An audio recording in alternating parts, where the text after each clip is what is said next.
Welcome to this virtual session of the Knight Commission on Intercollegiate Athletics. I'm Nate Wallace, Director of the John S. and James L. Knight Foundation's Detroit programs and the Foundation Staff Liaison to the Knight Commission.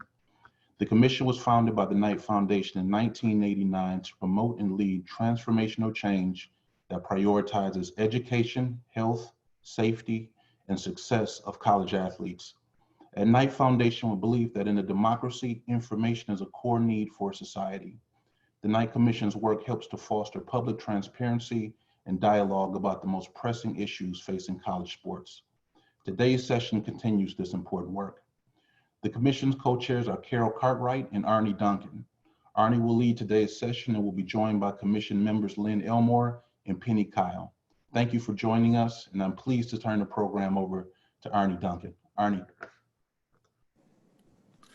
Thank you so much, Nate, and thanks to all of you for joining us today.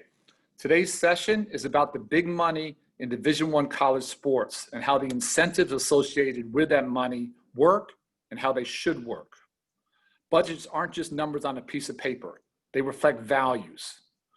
And so do the revenue distribution formulas of the NCAA's March Madness tournament and the college football playoff. The NCAA and the CFP are making choices about what behavior they want to incentivize and reward in college sports. Those values choices, those incentives can be healthy ones that promote the educational mission of the university and also help to prepare college athletes for life.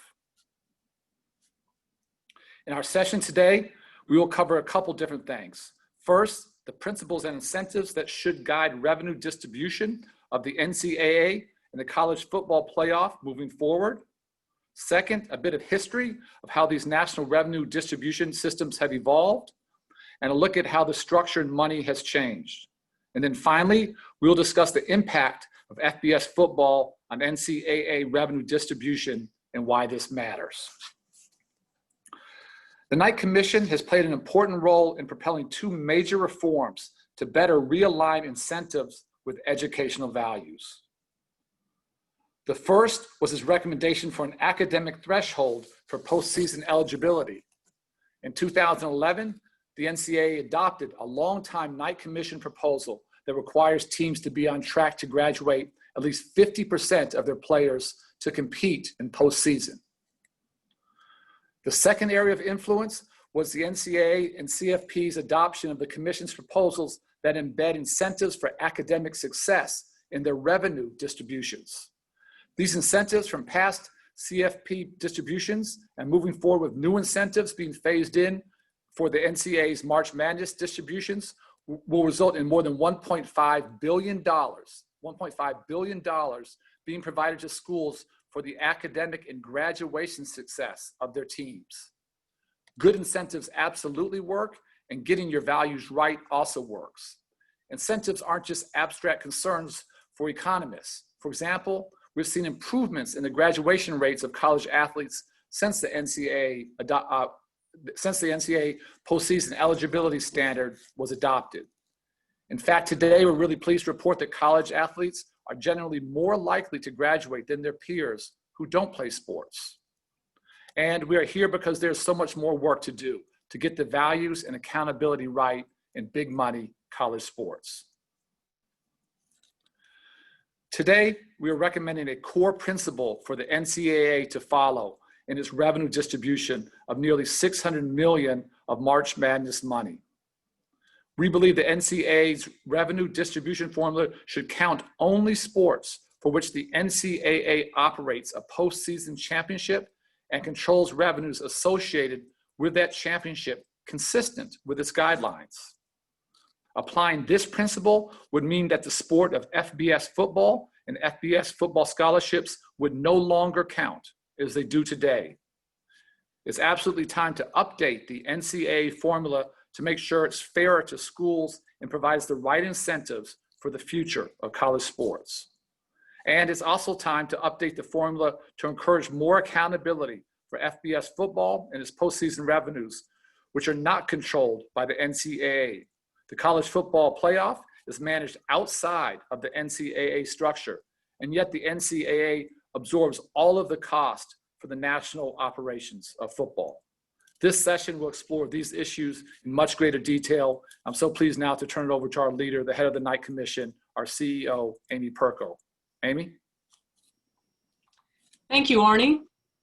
First, my associate, Dr. Scott Perko, will be a co-presenter.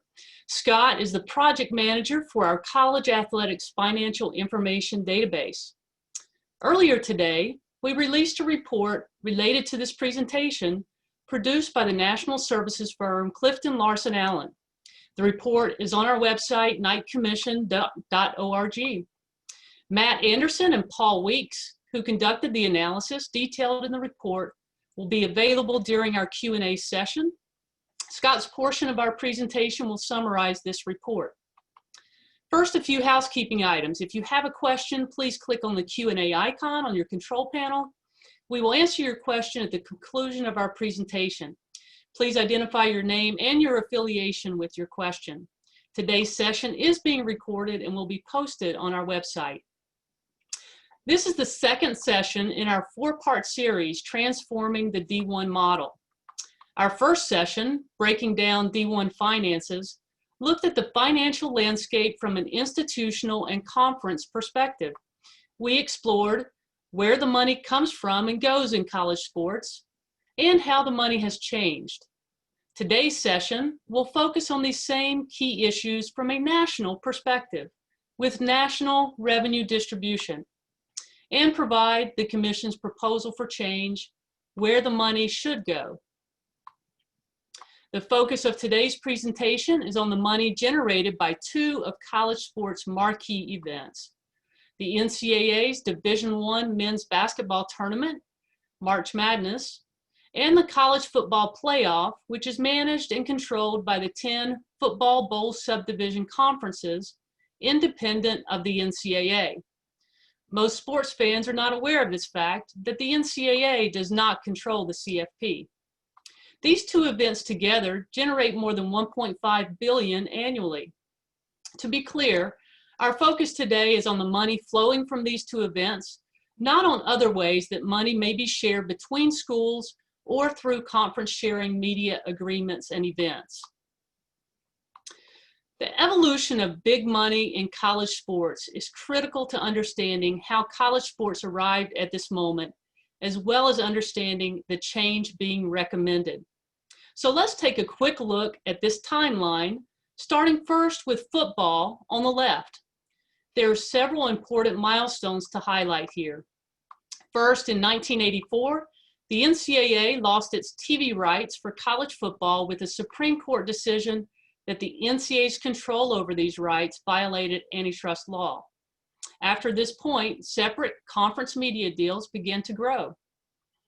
The second milestone there is in 1998, the Bowl Championship Series began. This was the first major consolidation of FBS football postseason bowls designed for game results, not polls, to determine a national champion. And then in 2007, the Big Ten Conference launched the first conference network, leading the way into a new era of record-breaking conference media deals that were boosted by the growth of national interest in college football. These deals became drivers for conference realignments that were focused on developing larger media markets for the popular TV inventory of college football games. And then finally, the last milestone noted here is in 2015, the college football playoff began with a 12-year, $7.3 billion contract. This evolution of football completely changed the landscape of college sports. So on the right is the evolution of the NCAA's March Madness basketball tournament. This evolution is much more simple, but mirrors a similar outcome in showing the tremendous growth in national interest and the resulting big money media contracts. While the origins of March Madness began in 1939, the tournament hit the big money 50 years later in 1989, when the NCAA signed its first billion-dollar deal with CBS for those tourney media rights. In 1991, a new revenue distribution system and formula began to distribute this windfall. The formula was created by leaders of Division I schools to determine Who gets how much money and why? At this time, and similar to today, the NCAA's governance was controlled by schools with the most powerful football programs, and key elements of the distribution resulted in these programs receiving the most money. We'll talk more about this later. So over the ensuing decades, the March Madness contract, as you can see, grew, but the distribution formula never changed, even as the football postseason evolved and completely changed the financial landscape of college sports. So let me highlight that significant point again by directing you again to the evolution of postseason football on the left and its lucrative national championship, and then the fact that the NCAA's formula that was created in 1991 that includes FBS football factors in the incentives that are rewarded never changed. The only major revision to the NCAA's formula came in 2016 when incentives for academic and graduation success were approved to be phased in over time, as Arne referenced earlier. So let's take a look at the revenue flowing from these two events. Let's look first at where the NCAA money comes from. This slide is from the NCAA's website, and it shows the great majority of revenues are from March Madness. As you can see, more than $850 million annually is generated from the media rights of this tournament. $178 million comes from ticket sales to all other championships the NCAA manages, including March Madness, which obviously is the most lucrative. Now let's look at where the NCAA's money goes. Again, these data are taken from the NCAA's website. The left side of this pie chart has a lot of information, but in simple terms, it summarizes major expense categories of the NCAA. What's important is that each slice on this side represents an aspect of the NCAA operations that support 90 NCAA national championships in 24 sports across all 3 divisions. Nearly 400,000 athletes at more than 1,000 colleges and universities compete in these NCAA-sponsored events. It's also critical to understand that some of these expenses covered by the NCAA include championships for Division II and III football, as well as a national championship for the Division I football championships subdivision. This is a competitive level of football that has distinct differences from FBS football. The important takeaway here is the football championships conducted by the NCAA are cost centers, as they do not generate any significant revenue like the CFP.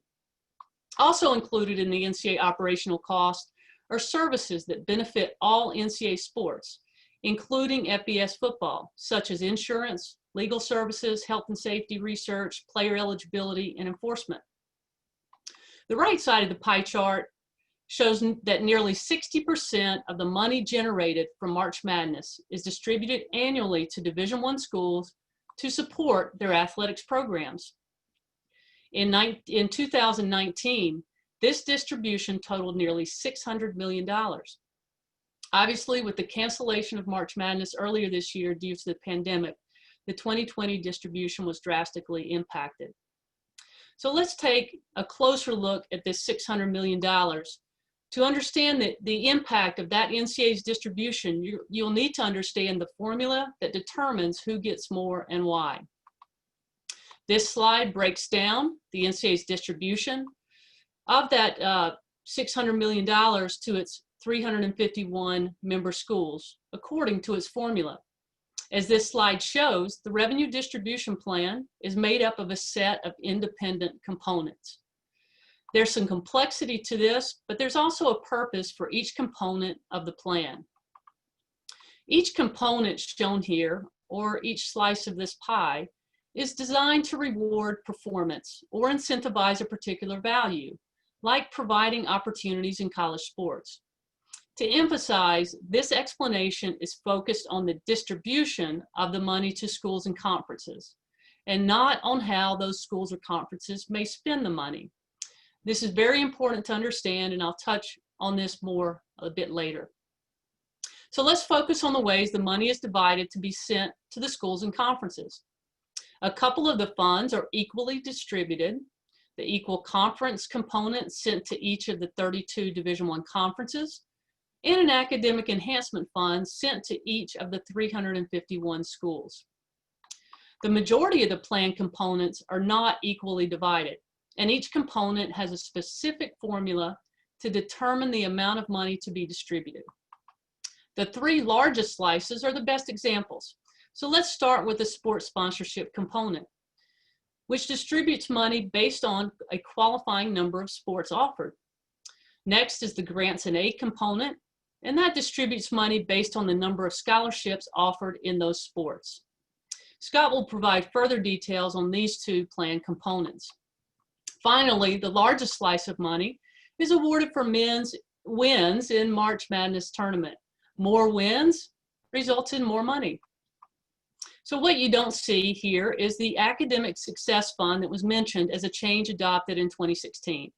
This fund will be distributed as it is phased in over the remaining years of the NCAA's March Madness media rights contract as new money comes into the system from a recent contract extension. So as new money comes into the system, it will grow the percentage of the pie devoted to this new incentive. By 2032, the final year of the contract, more than $1.1 billion will be awarded to schools for the academic and graduation success of college athletes. As the academic success incentives grow as a percentage of the distribution, the percentage awarded for basketball tournament success decreases, more closely balancing these funds by the end of the current media contract. So let's turn briefly to the college football playoff distribution. Again, the CFP is managed by the 10 FBS conferences independent of the NCAA.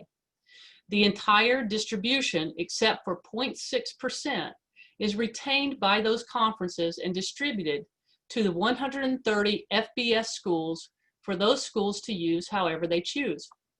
This slide shows the distribution of the more than $460 million in 2019. Nearly 80% went to the 64 schools in the Power 5 conferences plus Notre Dame. Just under 20% was split among the schools in the Group of 5 conferences. The FBS schools that play as independents received a small distribution of $1.5 million, and $2.6 million was provided to be divided among the football championship subdivision conferences. So far, we have covered the revenue distributions from the NCAA and the CFP that together send more than $1 billion to Division I institutions annually. Now, let's look at how schools can spend this money. Looking first at the March Madness distributions on the left. Here we see the same distribution pie illustration to help explain some of the designated uses of the money. Several distribution components have restricted use, which are represented in this figure by the colored slices of the pie. Specifically, these components are conference grants, an academic enhancement fund, a special assistance fund, and a student athlete opportunity fund. The student athlete opportunity component is the largest of these slices, and I'll use this fund to provide an example of the restricted or designated use. So these funds may be used to benefit college athletes directly. For example, these funds can cover travel costs for a college athlete to go home for a family medical emergency, or to use another common example, a football athlete can use these funds to pay premiums for a disability or loss of value insurance policy. The NCAA distribution, as you can see on the slide, designates the restricted use of 24% of its distribution. So the other 76%, the great majority of the money, can be used however the schools choose. Now let's look at how schools and conferences can use the distribution from the college football playoff, as depicted on the right. The CFP does not place any restrictions or designations on how its money is spent, so schools and conferences can spend this money however they choose. For more information on how schools actually spend money on college sports, we covered this in our first session in this series, which can be found on our website. So again, to highlight the evolution of the revenue model primarily impacted by FBS football, this slide demonstrates the substantial growth in non-NCAA related revenues that the Power 5 conferences in particular experienced over the past 15 years. This slide looks at only 2 revenue sources, again, only for the Power 5 conferences. And for those of you not familiar with the conferences that are members of that group, they're listed there on the slide.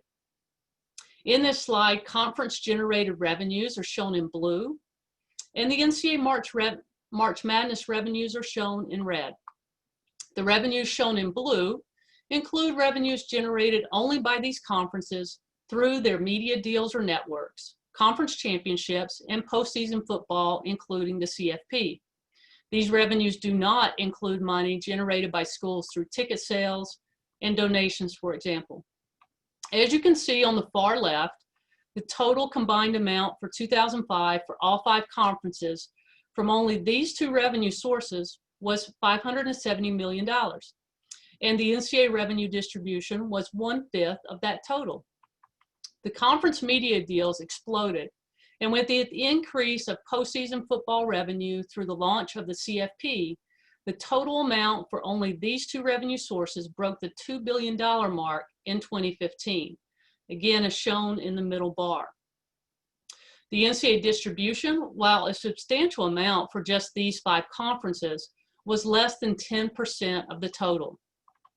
We created this graph for a meeting in 2016, and our projections then were on the mark. A recent USA Today analysis showed that in 2019, these amounts exceeded $2.8 billion. So here's the case for change for the NCAA revenue distribution formula outlined earlier. The NCAA formula was designed in a different era. It preceded the creation of events that produced the college football playoff and even its predecessor, the Bowl Championship Series. The NCAA revenue distribution never evolved as FBS football developed a distinct and lucrative postseason and revenue model separate from the NCAA. NCAA and CFP revenues should advance educational values that support athlete opportunity and well-being. Several important points to emphasize with the premise for changing the NCAA formula. Number 1, as we've reviewed, the NCAA does not control FBS football's postseason championship, the college football playoff, and its lucrative revenues. Number 2, the NCAA receives no revenue from FBS football. And number 3, FBS football receives substantial financial and administrative support from the NCAA, such as handling player eligibility, national health and safety research and guidelines, insurance, and legal services. The NCAA absorbs all of these substantial costs. Now I'll turn it over to my colleague, Scott Herco. Thank you, Amy. The full report produced by CLA is available on the Knight Commission's website. Their assessment focused only on the impact of FBS football on the 2018 revenue distribution to NCAA Division I schools. Earlier, an overview of the entire NCAA revenue distribution was provided for the 2019 distribution of $590 million. To explain the primary impact of the sport of FBS football on this distribution, we will focus on 2 primary components of the formula: sports sponsorship and grants and aid. As you can see, these 2 incentives make up 38% of the distribution. The key takeaway from the CLA analysis is that the financial impact of counting FBS football scholarships and the sport of football itself in the NCAA formula is between $61 to $66 million in 2018. The assessment used data reported by FBS public schools on their NCAA financial reports, as well as publicly available information about the NCAA's distribution. Data for FBS private schools was not available, so CLA estimated highs and lows to determine the range if privates were included. This amount is about 30% of the $222 million distributed through the sports sponsorship and grants and aid components of the plan. So let's break down these 2 important plan components. The first is sports sponsorship. which is designed to reward schools for sponsoring more than the minimum number of sports required for Division I membership at 14 sports. FBS schools, however, are required to offer 16 sports. According to the NCAA's own guidelines, only sports for which the NCAA offers a national championship and controls the revenues for that championship can count as an NCAA sport for this purpose. FBS football is exempted from this guideline. As Amy reviewed earlier, distributions that schools receive from this plan component are unrestricted, so schools can use this money as they please. Each school receives about $36,000 for each scholarship beginning with the 14th sport. So a school with 15 sports would receive $36,000 times 2 additional sports, or about $72,000. Because football is one of the teams at each of the 127 FBS institutions included in this study, the total impact of counting FBS football teams is about $4.6 million. The most significant impact comes through counting FBS football scholarships in the grants and aid component. Like the sports sponsorship distributions, this money is also unrestricted, so schools can spend it as they please. This distribution has a complicated formula, but basically it is calculated in tiers based upon the number of scholarships provided, with a multiplier on the distribution rate when the scholarship number hits a higher tier. For example, to hit the top tier, a school must provide more than 150 athletic scholarships. For every scholarship over 150 total scholarships offered, a school will receive 20 times the distribution rate per scholarship than the rates in the initial tier. Notably, every FBS school provided more than 150 total athletic scholarships to qualify for distributions in the top tier, with the exception of the military academies, since they do not offer athletic scholarships. NCAA rules allow 85 scholarships in FBS football, so that sport puts each FBS school more than halfway towards hitting the top tier of financial incentives. Scholarship limits in most other NCAA sports are below 15. As a result, it is difficult to reach 150 scholarships without football and with the NCAA scholarship limits in other sports. In 2018, the total financial impact of counting FBS football scholarships in the NCAA's grant and aid distribution formula was between $56 and $61 million. For more detail on this distribution, please see the CLA report. To review, this presentation makes the case for change that the NCAA revenue distribution should count only sports for which the NCAA operates a postseason championship and controls revenues from that championship. Making this change would eliminate counting FBS football factors in the ways just described. Now let's look at what could happen to the $61 million impacted as a result of the change. One result is to keep the status quo, to remove FBS football factors and run the same NCAA formula. CLA's analysis includes this scenario. The result would benefit non-FBS schools, although a few FBS schools that offer more sports and scholarships than their FBS counterparts would also benefit. Again, details and scenarios are available in the report. The next two slides present other ideas about how the $61 million could be reallocated if the formula was changed. The Knight Commission is not recommending a specific change at this time other than eliminating the inclusion of FBS factors in the distribution calculation. However, we thought it would be helpful to see other values-based alternatives for the distribution of March Madness revenues. One alternative is to add a new restricted use fund to enhance diversity in athletics leadership opportunities. As an example, each of the 351 Division I institutions could receive an equal distribution for diversity fellowships or to support other diversity initiatives. A second values-based alternative could add a new tier to the sports sponsorship distribution to boost incentives to offer more NCAA sports. For example, Each sport offered above 17 sports could receive a higher distribution rate, similar to the multiplied rate for grant and aid tiers. This is also an interesting idea, considering that nearly 90 Division I sports have been dropped in Division I this year as a result of the financial shortfalls caused by the COVID pandemic. Ultimately, the NCAA's revenue distribution should incentivize the educational values of the college sports that the NCAA governance controls.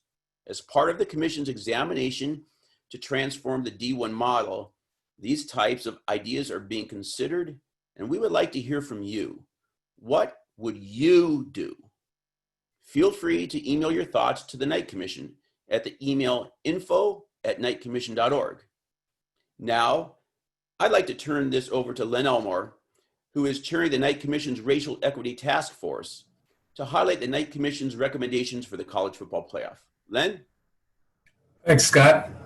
Now, up to this point, we've talked about changes to the NCAA revenue distribution. 3 years ago, the Knight Commission recommended that the college football playoff change its distribution, and we reiterate that call today. We presented a modest proposal that is aligned with the core values and priorities that every FBS conference leader has championed in the recent months. Those priorities were and are protecting the health and safety of players and expanding diversity in football coaching leadership. As this slide shows, we made two simple proposals. Reduce the percentage of bonuses awarded based on football performance, which is shown in green in this slide. This change reduces the money now rewarded to the conferences of the 4 teams selected for the semifinals of the playoff and the 6 other teams that play in high-profile bowl games that are part of the CFP's media contract. The proposed reduction would merely equalize these bonuses with the academic performance incentives shown in gold. They are to be awarded to each of the 130 FBS schools that meet the NCAA's academic threshold for postseason eligibility. Equalizing those two funds would have freed up about $10 million in 2017, about 2% of the CFP revenues. Now, the second part of the proposal is to take this money to create 2 new funds. One fund would support national initiatives aimed at protecting the health and safety of football players. The second fund would support initiatives to expand diversity in football coaching leadership. Another way to consider this proposal is that it would send 2 pennies for every dollar earned by CFP to invest in these 2 critical priorities. Unfortunately, our proposal was rejected in 2017 by the College Football Playoff Board of Managers. At the moment, national initiatives addressing these issues are funded solely through the NCAA's March Madness basketball tournament revenues. In other words, the CFP does not direct a dime towards boosting racial diversity in football's coaching ranks or national initiatives aimed at health and safety protections for football players. Again, it's the NCAA March Madness revenues that cover these expenses. Particularly during this time of racial reckoning and with continued national focus on athlete health and safety, the CFP formula is an outdated and unfair funding approach. We need real change in the distribution of college football playoff revenues so that the CFP is more accountable for addressing the challenges of college football. We urge the CFP Board of Managers to reconsider this proposal. Now, we've covered significant information this afternoon, and there are 2 important takeaways from this session. The system should promote accountability, and it should do it in 2 ways. The NCAA's revenue distribution should not count sports for which it does not control championship revenues. The independent championship managed by FBS football through the CFP should be accountable for the national initiatives that are critical to that sport. And the system to distribute national revenues from college sports should advance educational values that support athlete opportunity and well-being. Now, this concludes our formal presentation. We will now turn to Q&A. Arne, Fellow Commission member Penny Kyle and I, along with Amy and Scott, are available to answer questions. Matt Anderson and Paul Weeks with CLA can also answer questions about their assessment, which again is accessible on knightcommission.org.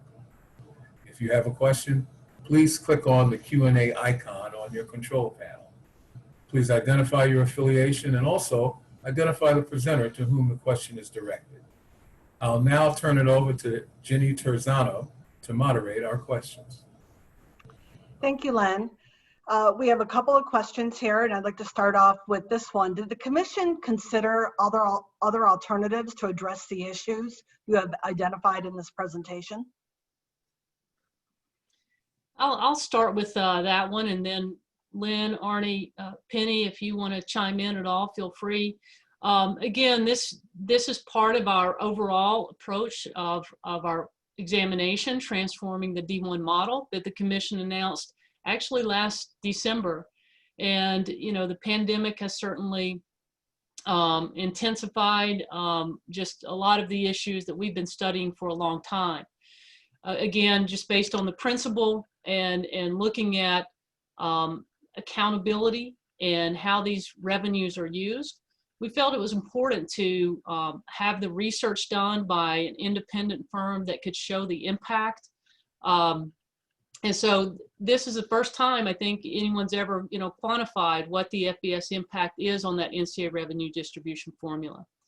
So again, there's, as Scott mentioned, there are other alternatives, and obviously we have a record and legacy in the past of making proposals to change the incentives. And this one gets really in the inner workings of that formula that, you know, not a lot of people understand. Even you know, some of the folks at schools that receive the checks don't understand all the different aspects of this formula and how it does need to be brought up to date with the evolution that has occurred. Great, thank you.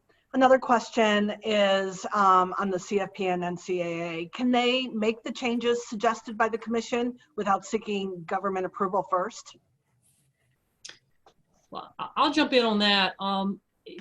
Again, these revenue distribution formulas are decided by the members of those particular groups. So the NCAA, which is governed by the Division I schools and Division I presidents, you know, can decide and approve through the NCAA's own governance process. Their board of directors can change this formula. And that can be done, you know, this year. And the CFP, the CFP is governed by a board of managers. It's basically a presidential representative of each of the 10 FBS conferences that make up the CFP. And they have their own separate meetings. And again, the CFP Board of Managers, which again are the university presidents, can decide to change the CFP's formula. Yeah, if I could add, I mean, both are membership organizations, and I don't see any legal barriers, antitrust or otherwise, that would prevent them from making the decision that affects their membership. What Selig has a question where he's asking, should the A5 or the group of 5 leave and go their own way? What would this do to the refunding model? Any thoughts on this? Well, I'll just add in the terminology used there for those who are not familiar, he's referencing the autonomy 5, which also we called in our presentation the Power 5. And then the group of 5 are the other 5 FBS conferences. And again, our recommendation is not to, this presentation is focused on the revenue distribution. So the model staying as it currently is with, you know, FBS institutions, and it really just impacts the revenue distribution model and the FBS factors within that.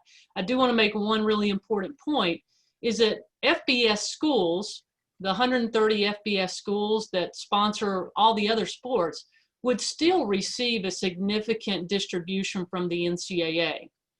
So this just takes football out of that formula. the FBS football out of that formula. And again, another important distinction, you know, there are a number of Division I schools that compete in football at the football championship subdivision level. Those football scholarship and factors would still count in this NCAA formula because, again, the NCAA conducts the championship for FCS. Thanks, Amy. Theodore Curtis is asking, should the commission recommend changing the money distribution of the basketball tournament win, game, earn money system, and why or why not? Well, I'll start first, and Arne and Len, if you want to jump in at all. As I understand the question, it goes back to the part of the formula where, you know, the wins in the tournament equal more money. And just a little history on that, as it is today, as we showed, that is still the largest percentage of money. But, you know, one important note that we pointed out is the distribution formula is changing. Again, the board of directors and NCAA board of governors made that change in 2016 to include academic incentives that will be phased in over time. And so as those academic incentives increase as a percentage of the contract, the basketball percentage will decrease. So, you know, years from now, when we look at that same pie, the largest slice of the pie will not be awarded for basketball wins. And that particular recommendation, frankly, dates back, it was in the Knight Commission's 2001 report when it recommended a major change to NCAA distribution to, number one, have the academic threshold for postseason eligibility, but also to include academic incentives. So, you know, some change has taken far too long. And again, this is a change that, you know, can be made by the governing boards of both the NCAA with this distribution that we're talking about now. Shane Metzler is asking, did the commission consider that this may reduce incentives for lower level FBS Division I schools that would provide scholarships to football athletes? Well, again, the FBS, as was shown, the FBS schools, even those in the group of 5, receive a substantial revenue distribution from the college football playoff. And again, the key distinction here is that the NCAA revenue pool, you know, handles all of the expenses for all of the sports. And the CFP distribution will still, you know, that will still be going to the FBS schools and conferences. And that's the incentive, if you will, for those schools to continue, the financial incentive for why some of those schools continue to compete at that FBS level.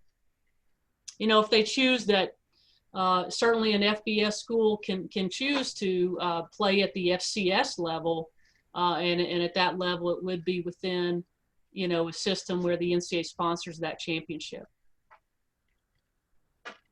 If I could add to that as well, not all schools at this time offer the full complement of the 85 football scholarships. So that's an institutional decision about how many scholarships they want to provide up to that maximum. Thanks, Scott.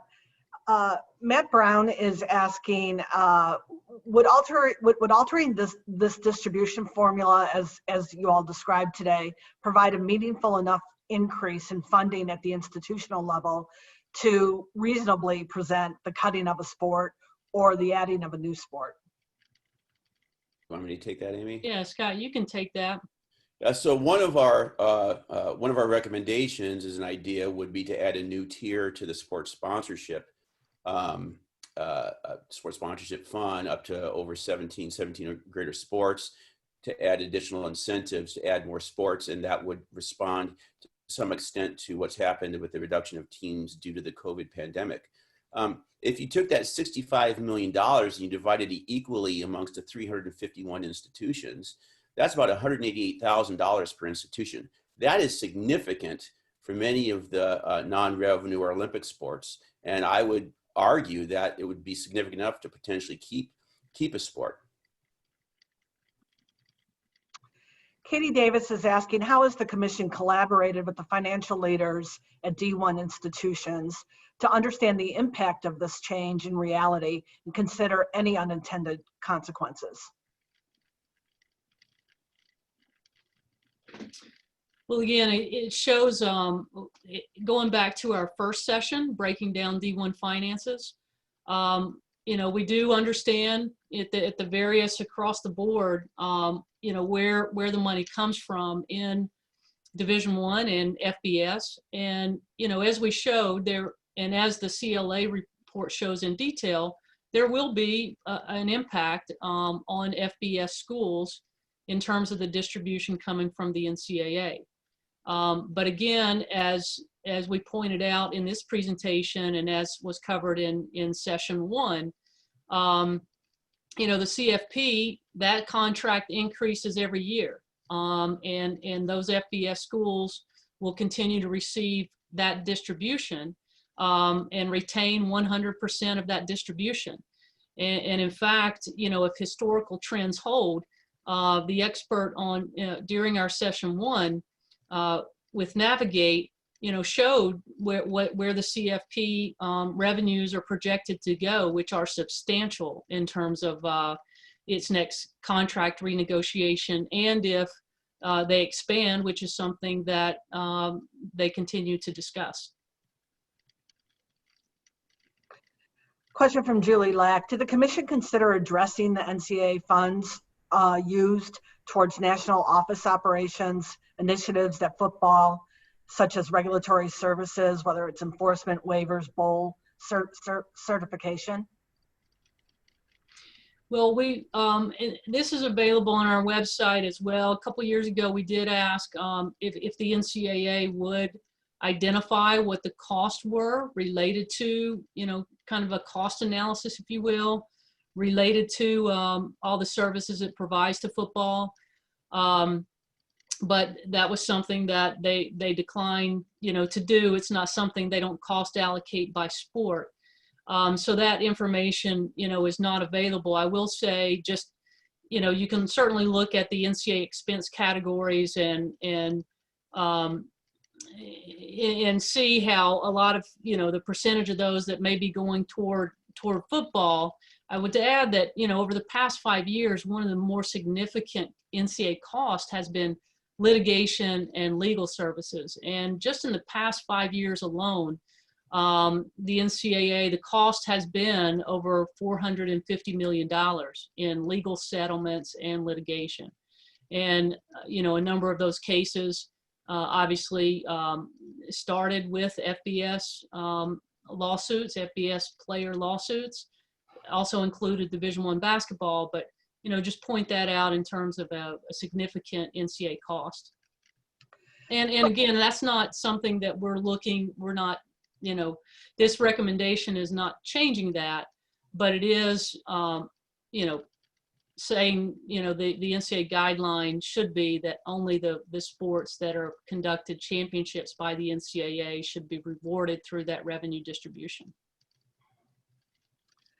Morgan Chawla is asking, what has the D1 Board of Directors, Council, or Committee on Academics said about these recommendations, if anything?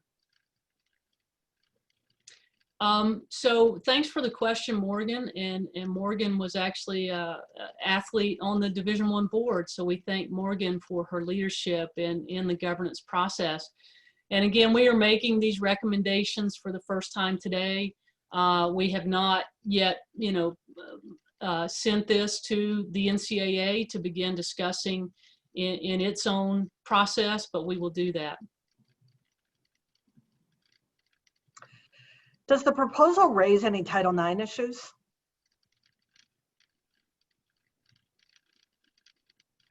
Not that we're aware of. It should not raise any Title IX issues. Again, we're not putting, you know, we're not saying anything about how the schools spend this money. This is all about the money that is sent to the schools and the factors that the NCAA uses in terms of sending that money to the schools.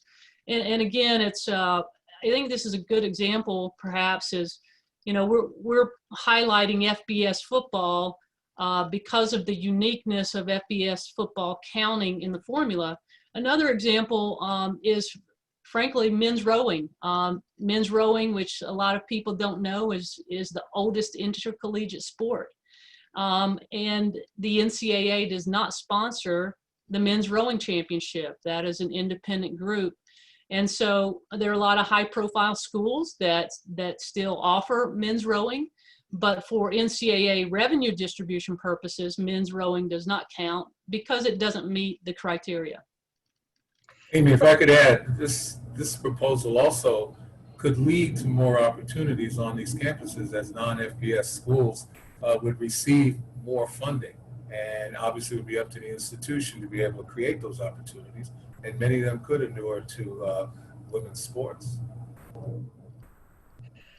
Do you have a sense that these changes will inhibit out of control spending in the Power 5 conferences, whether it's coaches' salaries or other high expenses? Well, again, the change we're recommending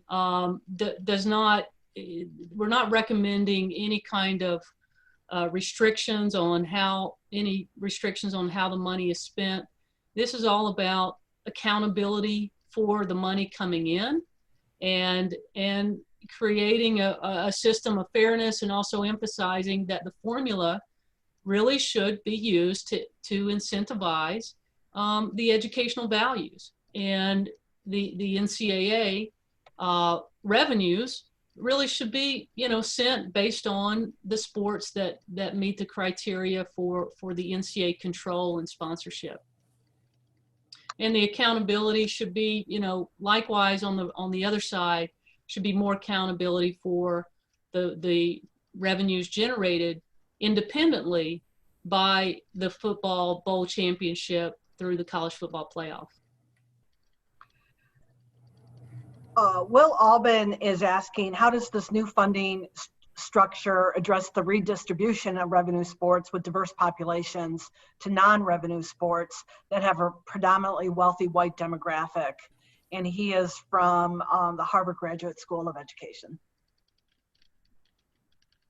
Thank you for that question. And Scott, if you want to jump in on any of these, let me know. But I'll just start out by saying again that we're not, and this sometimes can get confusing when you look at, where the kind of money comes from and where the money goes. Again, we're not saying that putting any kind of controls or restrictions on how the schools spend this money.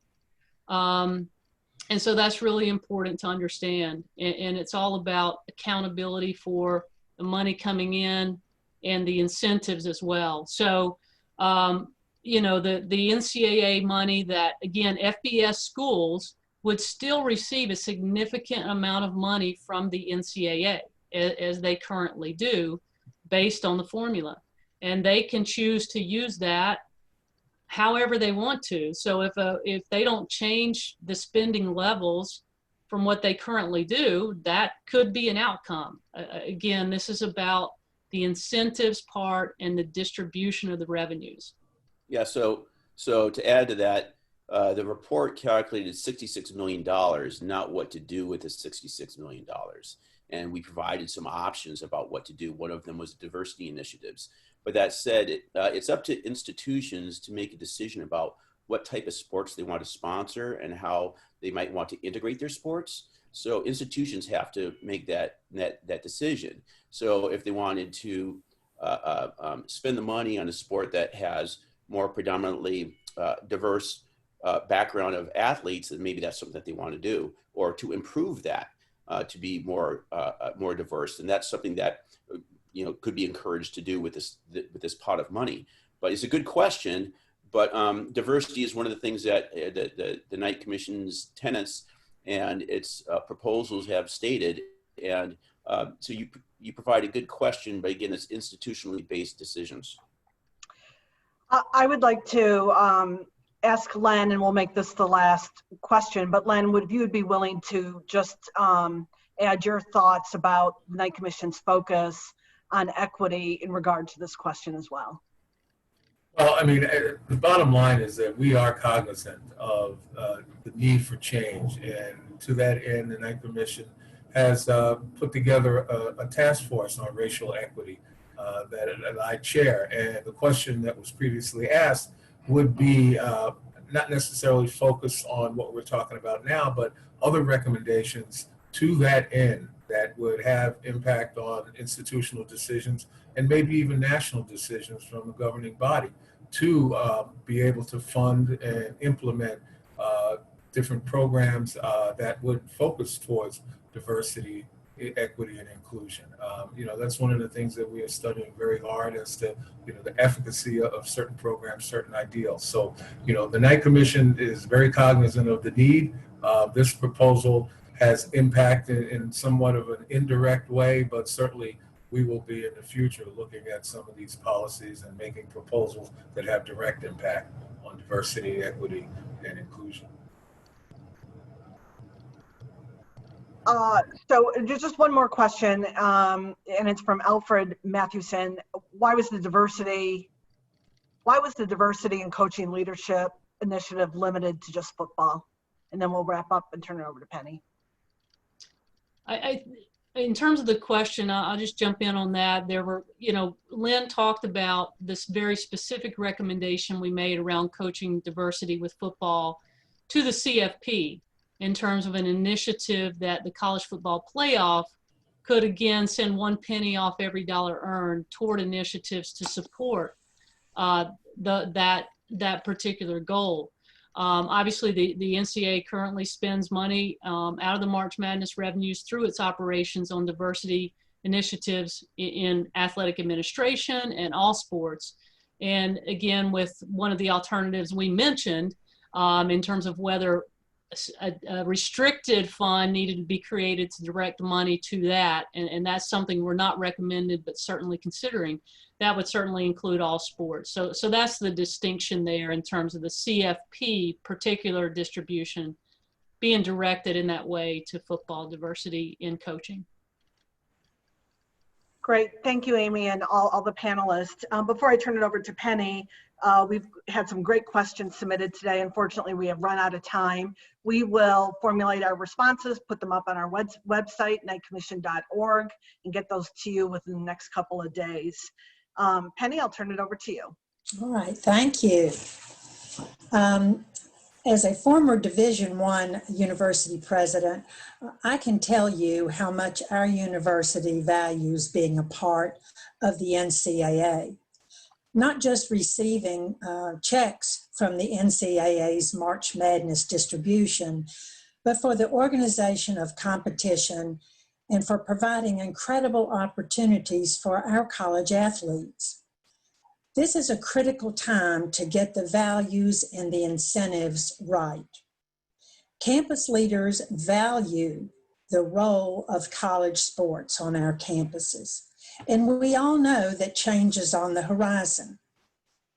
Our next session, which will be the third session, will reveal the survey results of what campus leaders think about the current Division I model and what changes they would support. That next session will be on Tuesday, October the 13th at 1 p.m. And finally, session 4 will be the capstone to the previous 3 public forums. In this last session, the Knight Commission will provide recommendations for change to the current D1 model. We will be announcing this date at a later time. You can register for these forums at knightcommission.org or check your email boxes for future registration instructions. If you missed session 1, the topic was breaking down college sports finances. The video is now available on the Knight Commission website. We want to thank all of you for attending today. We look forward to seeing you again on Tuesday, October the 13th. Thank you.